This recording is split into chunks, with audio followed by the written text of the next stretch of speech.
और आज आप मार्केट में जाते हैं, लोग आपसे मिलते हैं और बोलते हैं यहाँ कुछ नहीं होता, ये फालतू का काम है, जोड़ने का बिजनेस है, लोगों को मेंबर बनाने का बिजनेस है, ये जोड़ने तोड़ने का काम मेरे से नहीं हो सकता, ये पागल बनाने का बिजनेस, ऐसी ऐसी बात लोग आपसे बोलते हैं, हाँ या ना?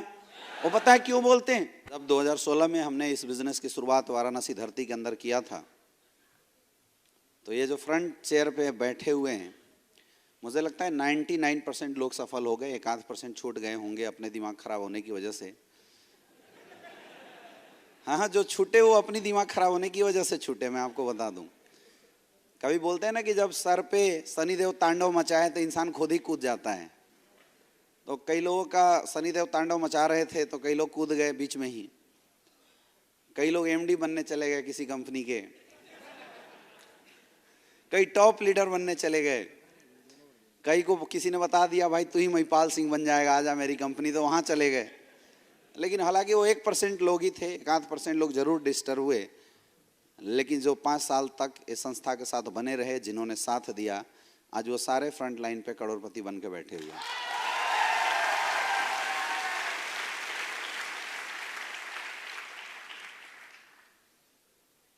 नेटवर्क मार्केटिंग इंडस्ट्री का अच्छा दिन आ चुका है, आने वाला है नहीं, आ चुका है।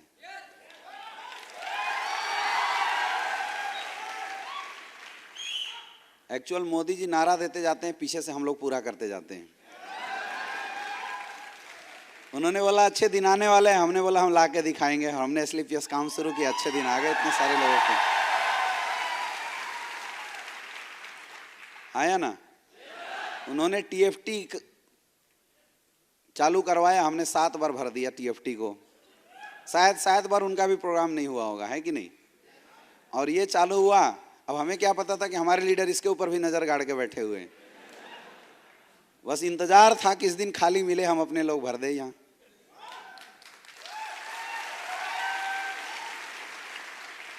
ये बातें क्या दर्शाती हैं? ये बातें क्या बताती हैं? इससे हमें सीखना चाहिए। ये सारी बातें जो अभी कुछ देर पहले हम लोग डिस्कशन कर रहे थे, या जो ये सिलसिला चला 2016 से लेके आज तक का, ये बातें क्या दर्शाती है? ये बातें दर्शाती है नेटवर्क मार्केटिंग इंडस्ट्री में कैरियर था, है और बनेगा, अगर सही कंपनी का चुनाव हो तो।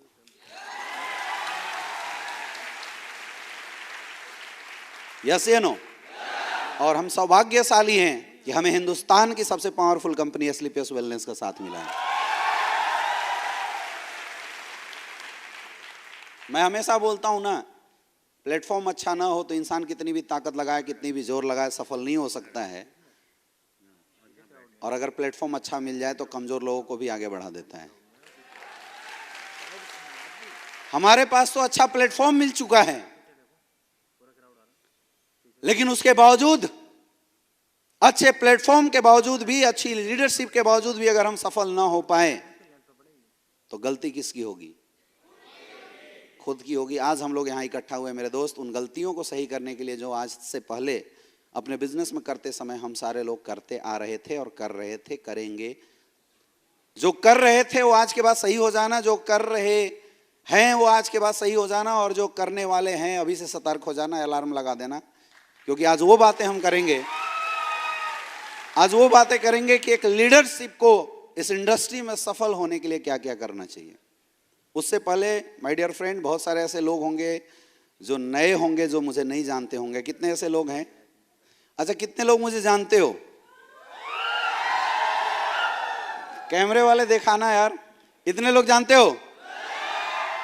मतलब हम भी फेमस हो गए हैं क्या?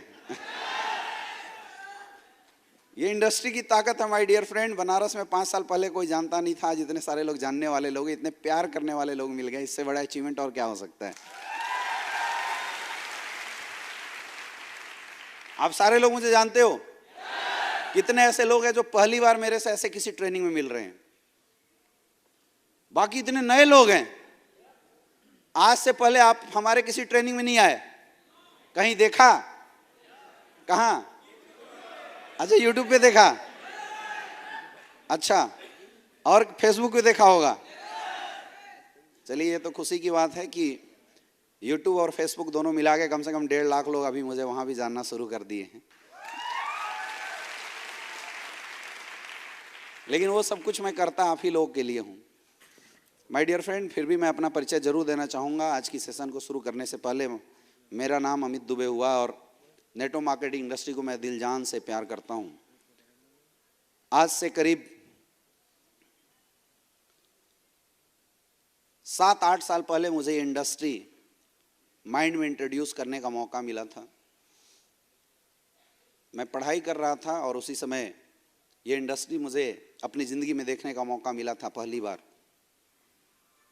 लेकिन बोलते हैं बहुत कम ऐसे लोग होते हैं जिनको पहला प्यार अच्छा मिल जाए। अच्छा, यंग लोग हैं, उनके चेहरे की हंसी देखो। मैं समझा कुछ और रहा हूं, ये सोच कुछ और रहे हैं।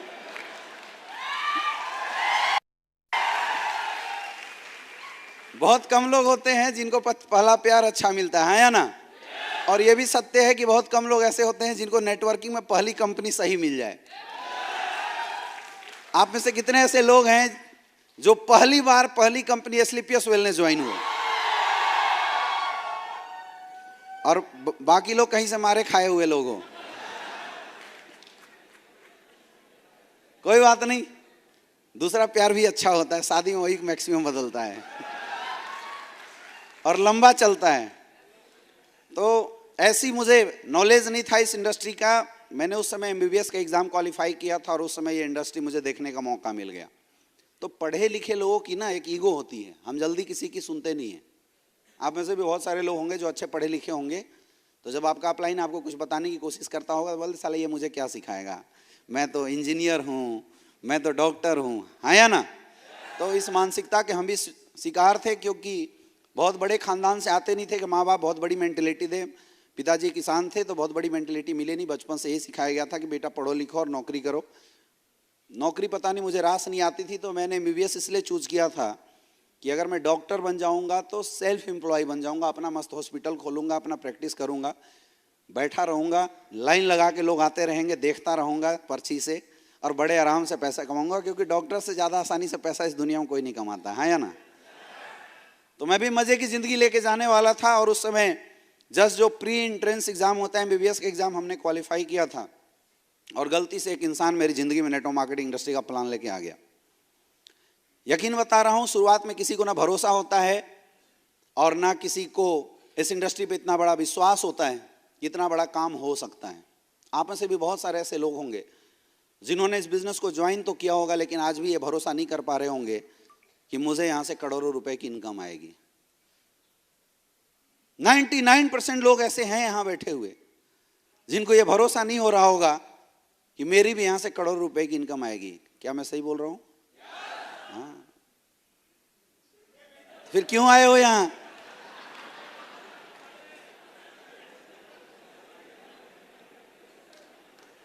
फिर आए क्यों?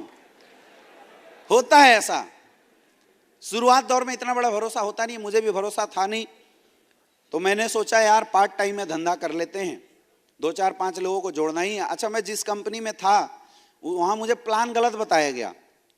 प्लान अगर सही बताया गया होता है तो शायद मैं नहीं जुड़ता। इससे ये अंदाज़ा लगा सकता है कि नेटवर्किंग गलत लीडरों की वजह से नहीं, सुनने वालों की वजह से होता है। कोई बोले यार 10 लाख लगा, 20 लाख हो जाएंगे दूसरे महीने में, तो तुरंत कर्जा लगे कोई लगा देता है। कोई बोला 18,000 लगा, मेहनत करके डायमंड बन, करोड़ रुपए कमा, बोला मेरे से नहीं हो सकता। ये दुनिया ही ऐसी है, हिंदुस्तान के लोग ऐसे ही कामचोर होते हैं, यस या नो? तो उसने हमें झूठ बोला कि यार 10,000 की टीम अगर तू बना देता है तो तू डायमंड बन जाएगा, और अगर तू डायमंड बन जाता है तो तेरी 8 लाख रुपया महीना फिक्स हो जाएगी। तो मुझे तो समझ में आ गया भाई, लपेट चपेट के 10,000 लोग ही तो जोड़ने हैं। पार्ट टाइम में करके जोड़ दिए तो इधर मेडिकल से अच्छा पैसा आएगा ही, 8 लाख कम से कम फिक्स तो हो जाएगा। बच्चे का दिमाग था उस समय, उम्र कोई बहुत बड़ी थी नहीं, 19-20 साल का रहा होऊंगा। तो 19-20 साल का लड़का कितना सोच पाता है? तो ऐसी सोच थी, मैं इस इंडस्ट्री में आ गया। अब चूंकि सपने बड़े थे, कुछ बड़ा करना चाहता था, टैलेंटेड, ऊपर वाले ने थोड़ा सा बना दिया था, थोड़ा बहुत मेहनत करना शुरू किया, बहुत सारे लोगों को ज्वाइन करा दिया। और ये रिकॉर्ड था, मैं जिसके सामने बैठ जाता था ना, या तो सुसाइड करता था या तो ज्वाइन होता था, छोड़ता नहीं था मैं। ये तो मुझे बाद में पता चला कि हम पक्के वाले सेल्समैन बन गए। आए थे बिजनेसमैन बनने, गलती से सेल्समैन बन गए। जिसको पकड़े उसको हम ज्वाइन करा देते थे। हमें पुराने समय में ये बताएगा कि बेटा नेटवर्कर वो होता है जो गंजे को कंघी बेच दे, और रियल में हमने गंजे को कंघी बेचना सीख लिया था। यहाँ एसलीपीएस में अच्छे प्रोडक्ट बेचने को बोला जाता है, हाँ या ना, लोगों को सही करने के लिए बोला जाता है। लेकिन हिंदुस्तान में 90% कंपनियां ऐसी है जो लोगों को गंजे को कंघी बेचने की एजुकेशन देती है। धीरे धीरे जब मैंने एजुकेशन लिया, इस इंडस्ट्री को डिटेल में समझा, मुझे समझ में आ गया कि काम जो है वो बहुत बढ़िया है, बहुत पावरफुल है, लेकिन एक प्रॉब्लम है कि हिंदुस्तान में इस इंडस्ट्री की एजुकेशन नहीं है। और आज आप मार्केट में जाते हैं, लोग आपसे मिलते हैं और बोलते हैं यहाँ कुछ नहीं होता, ये फालतू का काम है, जोड़ने का बिजनेस है, लोगों को मेंबर बनाने का बिजनेस है, ये जोड़ने तोड़ने का काम मेरे से नहीं हो सकता, ये पागल बनाने का बिजनेस, ऐसी ऐसी बात लोग आपसे बोलते हैं, हाँ या ना। वो पता है क्यों बोलते हैं? क्योंकि उन्होंने लोगों को फेल होते देखा है मार्केट में। उन्होंने लोगों को मार्केट में एमएलएम ज्वाइन करने के बाद बर्बाद होते हुए देखा है। लोग गलत नहीं है माय डियर फ्रेंड, वो परिस्थितियां जिसको लोग देख रहे हैं, उन परिस्थितियों के आधार पे लोग इंटरप्रिटेशन कर रहे हैं, लोग गलत नहीं है। अब ये परिस्थितियां बनी क्यों? परिस्थितियां इसलिए बनी क्योंकि हिंदुस्तान के अंदर कोई भी कंपनी अपने साथ जुड़ने वाले लोगों को एजुकेशन नहीं देता। कोई ये सिखाता ही नहीं कि तू करोड़पति बनेगा कैसे, तेरा धंधा उठेगा कैसे, 100 करोड़ तक जाएगा कैसे, कोई ये सिखाता नहीं है। और ये कमी मुझे समझ में आ गई थी। आज लोग फालतू क्यों भटक रहे हैं? कोई इजी में लाके उनको क्यों गुमराह कर देता है? 10 कंपनी में क्यों चेंज करना पड़ता है? साफ बात है, एजुकेशन नहीं है। अरे एक बार कोई इंसान गलत जगह जाए तो हम बोल सकते हैं नॉलेज की कमी है, दोबारा जाए तो बोल सकते हैं गलती से चला गया, तीबारा जाए तो बोल सकते हैं गलती की, चौथी बार जाए मतलब बेवकूफी से जा रहा है, एजुकेशन नहीं है, वो बेवकूफ है। यस या नो? और हिंदुस्तान के अंदर इस इंडस्ट्री को लेके ये बहुत बड़ी गैप मुझे समझ में आई थी, एजुकेशन की कमी होना। मुझे समझ में आ गया था कि जब तक लोगों को एजुकेशन नहीं दिया जाएगा, फालतू का मोटिवेशन देने, ताली बजवाने से कुछ होने वाला नहीं है। अरे एमएलएम इंडस्ट्री में कौन लोग ज्वाइन करते हैं? हमारे साथ कौन लोग आते हैं? आपके साथ कौन लोग आते हैं? गरीब तबके के लोग, मिडिल क्लास के लोग, जिनकी महीने की तनख्वाह 20,000 30,000 रुपए की होती है, हाँ या ना। 20,000 30,000 महीने तनख्वाह कमाने वाले लोग 15 से 16,000 रुपए लेके आपको देते हैं। यकीन मानना दोस्त, 90% लोग जरूर प्रोडक्ट की जरूरत होती तो देते हैं, लेकिन जो 10% लोग जैसे आप लोग यहाँ बैठे हैं, ये लोगों ने पैसा प्रोडक्ट के लिए नहीं, अपनी जिंदगी के लिए दिया था। ये वो लोग हैं जो समाज से सताए हुए हैं, ये वो लोग हैं जिनको कहीं नौकरियां नहीं मिली, ये वो लोग हैं जिनको किसी कारणवश पढ़ाई अच्छे से करने का मौका नहीं मिला, या तो घर की गरीबी या मजबूरी ने इन्हें बचपन से ही नौकरी में ढकेल दिया। कुछ पैसा कमाना नहीं तो परिवार नहीं चलेगा, मर जाएगा। बहुत सारे लोगों की मजबूरी जरूर होगी। माँ बाप मजबूत नहीं रहे होंगे तो पढ़ाई नहीं करवाया, किसी का पढ़ाई बीच में छूट गया होगा, ऐसे लोग इस इंडस्ट्री के अंदर आते हैं, है या ना। ट्राई किए होंगे 10 साल 15 साल, उसके बाद कहीं नौकरी नहीं मिली, थक गए, परेशान हो गए, सपनों को मार के जिंदगी जी रहे थे, और तब ये इंडस्ट्री मिलता है, लोग इसमें ज्वाइन करते हैं। इस तबके के लोग हमारे साथ ज्वाइन होते हैं। और मैं बताऊं, अगर इस तबके के लोग की एक आस अगर हम जला रहे हैं और अगर उस आस को पूरा नहीं किया ना, तो बहुत दुख होता है।